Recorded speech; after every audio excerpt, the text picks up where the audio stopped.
प्रदेश Bharatiya Janata party के अध्यक्ष एवं बिलासपुर के सांसद अरुण साव ने कहा कि कांग्रेस में इन दिनों परिवर्तन के दौर चल रहे हैं। पहले टीएस सिंहदेव को उप मुख्यमंत्री बनाया गया, फिर कांग्रेस कमेटी का अध्यक्ष बदला और अब सुनने में आ रहा है कुछ और आगे बदलाव करने के संकेत दिख रहे हैं। जबकि प्रदेश की जनता ने अपने परिवर्तन का मन बना लिया है, इसलिए कांग्रेस डरी हुई है, घबराई हुई है।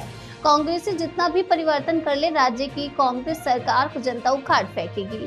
माधवराव सप्रे प्रेस क्लब पेंड्रा में आयोजित पत्रकार वार्ता को संबोधित करते हुए भारतीय जनता पार्टी के प्रदेश अध्यक्ष एवं बिलासपुर सांसद अरुण साव ने प्रदेश की कांग्रेस सरकार पर जमकर हमला बोला। उन्होंने पत्रकार वार्ता में पत्रकारों द्वारा पूछे गए सवाल पर कहा कि केंद्रीय नेताओं का लगातार प्रदेश में दौरा है और परिवर्तन बीजेपी में भी दिखता है। इस बार प्रत्याशी भी बदले जाएंगे और इसके जवाब में कहा कि प्रदेश में केंद्रीय नेताओं का लगातार आना जाना जारी है और उनके आने से भारतीय जनता पार्टी के कार्यकर्ताओं में ऊर्जा का संचार होता है। जहां तक प्रत्याशी के परिवर्तन की बात है तो इस बार भारतीय जनता पार्टी टिकाऊ एवं जिताऊ प्रत्याशी को मौका मिलेगा और भाजपा अगर चुनाव जीतती है तो अरुण साव मुख्यमंत्री का चेहरा होंगे। और इस सवाल पर अरुण साव ने किराना काटते हुए कहा कि भारतीय जनता पार्टी का छोटा सा कार्यकर्ता हूं, अपनी क्षमता एवं योग्यता है, मेहनत करते हुए सभी कार्यकर्ताओं के साथ में लेकर अटल जी के सपनों के छत्तीसगढ़ को आज के अन्याय अत्याचार कांग्रेस की सरकार छत्तीसगढ़ को मुक्ति मिले, इस दिशा पर काम कर रहा हूं। विधानसभा के मानसून सत्र के लिए भाजपा ने तैयारी कर ली है। ये सरकार का अंतिम सत्र होगा। जनता के मुद्दे उठाने के लिए हमने विधानसभा में अविश्वास प्रस्ताव लाया है, क्योंकि ये गूंगी बहरी सरकार है। मैं जनता के लिए कह रहा हूं, ना जनता का कुछ सुन रहा हूं। इसलिए प्रदेश की सबसे बड़ी पंचायत में जनता के मुद्दे उठाने के लिए अविश्वास प्रस्ताव प्रस्तुत किया है। हम सरकार के खिलाफ सड़क पर तो लग ही रहे हैं, विधानसभा में भी कटघरे में लाकर खड़ा करेंगे। इसके पूर्व प्रदेश भाजपा के अध्यक्ष ने माधवराव सप्रे की प्रतिमा पर माल्यार्पण कर अपनी सद्भावना व्यक्त करते हुए माधवराव सप्रे प्रेस क्लब भवन की प्रशंसा करते हुए वहां शेड निर्माण हेतु 3 लाख रुपए की घोषणा भी की। कांग्रेस पार्टी के इतिहास पर जाएंगे तो कांग्रेस पार्टी एक परिवार की चाटुकारिता करती है और उस परिवार के आगे देश का संविधान और देश की जनता, देश की न्यायपालिका से ऊंचा उस परिवार को रखते हैं।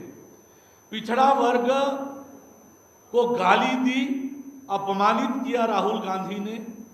न्यायालय ने पूरी प्रक्रिया का पालन करके इसे दोष सिद्धि किया, यानी राहुल गांधी ने पिछड़े वर्ग को गाली दी, अपमानित किया, उसके लिए सजा हुई और उसके समर्थन में खड़ा होकर कांग्रेस ने एक बार फिर ये दिखा दिया कि एक परिवार बड़ा है, संविधान से, न्यायपालिका से और कानून से। ये बताता है पिछड़े वर्ग के जख्मों पर नमक डालने का काम कांग्रेस ने मौन सत्याग्रह करके किया है। पिछड़ा समाज कभी कांग्रेस पार्टी को माफ। देखिए, हम तो अपनी ताकत से, अपने कार्यकर्ता और जनता के आशीर्वाद से आगे बढ़ रहे हैं। फिर भी भारतीय जनता पार्टी अपनी ताकत से कांग्रेस का मुकाबला करने में सक्षम है। भारतीय जनता पार्टी का मजबूत संगठनात्मक आधार है और निश्चित रूप से जनता के आशीर्वाद से हम कांग्रेस का मुकाबला करेंगे। कांग्रेस का मुकाबला करके कांग्रेस को पछाड़ेंगे और छत्तीसगढ़ में भारतीय जनता पार्टी की सरकार बनाएंगे।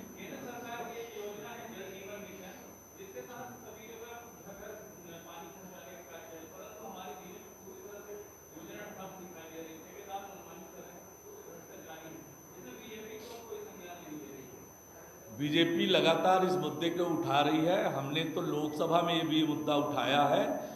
राज्य की कांग्रेस सरकार भ्रष्टाचार और कमीशन के लिए जल जीवन मिशन की इतनी महत्वाकांक्षी योजना की दुर्गति करके रखी है। केवल और केवल भ्रष्टाचार कर रही है। गरीब जनता को एक तरफ इन्होंने शुद्ध पीने का पानी अपने शासनकाल में देश और प्रदेश में इनकी सरकार थी 50-60 सालों तक नहीं दिया और आप नरेंद्र मोदी जी की सरकार दे रही है तो उसे जनता तक पहुंचने से ये सरकार रोक रही है। और आज छत्तीसगढ़ में जल जीवन मिशन का जो हालात है, छत्तीसगढ़ की जनता इन्हें कभी माफ नहीं करेगी। बहुत धन्यवाद। राज्य में कानून व्यवस्था की स्थिति पूरी तरह से चौपट है। जिस प्रकार से लगातार हिंदू समाज के ऊपर आक्रमण हुए हैं, चाहे वो कबीर धाम की घटना हो, बीरनपुर की घटना हो, सुकमा की घटना हो, और लगातार लव जिहाद की घटनाएं हुई है। बीरनपुर की घटना भी लव जिहाद की परिणति है। लगातार ऐसी घटनाएं आ रही है। ये बताता है कि राज्य में कानून व्यवस्था की स्थिति कैसी है और न्याय की मांग करने वालों पर जिस प्रकार से राज्य सरकार तानाशाही दिखा रही है, कर्मचारियों पर एस्मा लगा दिया और अपनी मांग को रखने के लिए थाने में गए लोगों के ऊपर अपराध दर्ज कर दिया कि कोई थाने में भी न जा सके अपनी बात रखने। ऐसी तानाशाही छत्तीसगढ़ में नहीं चलेगी और ऐसी सरकार के खिलाफ जो जनता में आक्रोश है, और बिलासपुर में भी जो आज आक्रोश रैली का आयोजन हुआ था, जनता के आक्रोश का प्रदर्शन है। आज छत्तीसगढ़ में तानाशाही चल रही है, प्रशासनिक अराजकता का वातावरण है और इसीलिए लोकतंत्र आज छत्तीसगढ़ में जिस प्रकार से लोकतांत्रिक व्यवस्था को तहस नहस करने का काम राज्य की कांग्रेस सरकार कर रही है, इसलिए पूरे प्रदेश में आंदोलन हो रहा है।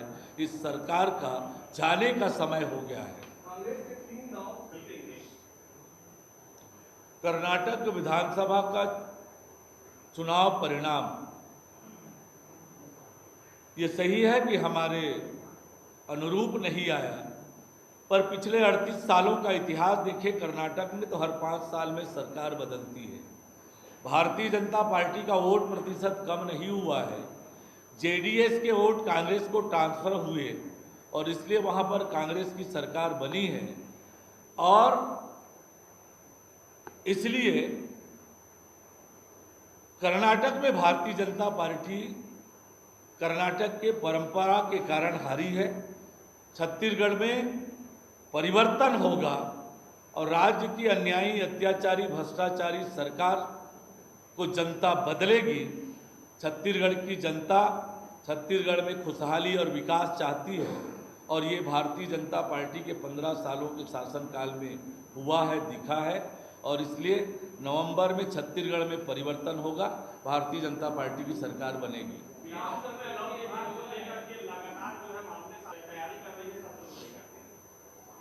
ये अंतिम सत्र है इस विधानसभा का और जनता के मुद्दे उठाने के लिए हमने अविश्वास प्रस्ताव विधानसभा में प्रस्तुत किया है, क्योंकि ये गूंगी बहरी सरकार न जनता की सुन रही है, न जनता के लिए कुछ कर रही है। इसलिए प्रदेश के सबसे बड़े पंचायत में जनता के मुद्दे उठाने के लिए भारतीय जनता पार्टी ने अविश्वास प्रस्ताव प्रस्तुत किया है। हम सड़क में तो लड़ रहे हैं जनता के मुद्दों को लेकर और विधानसभा में की जनता के मुद्दों को भी प्रखरता से उठाएंगे, सरकार को कटघरे में खड़ा करेंगे। देखिए, नवोदय विद्यालय, केंद्रीय विद्यालय की एक निश्चित प्रक्रिया है। कलेक्टर से मैंने कहा था प्रस्ताव भेजने के लिए, प्रॉपर रूप से प्रस्ताव भेजने के लिए भी कहा है। प्रस्ताव जैसे जाएगा तो उसके प्रस्ताव के आधार पर लगातार काम हो रहा है। निश्चित रूप से इस दिशा में मेरी लगातार पहल जारी है और आगे भी इस पर पहल करता रहूँगा।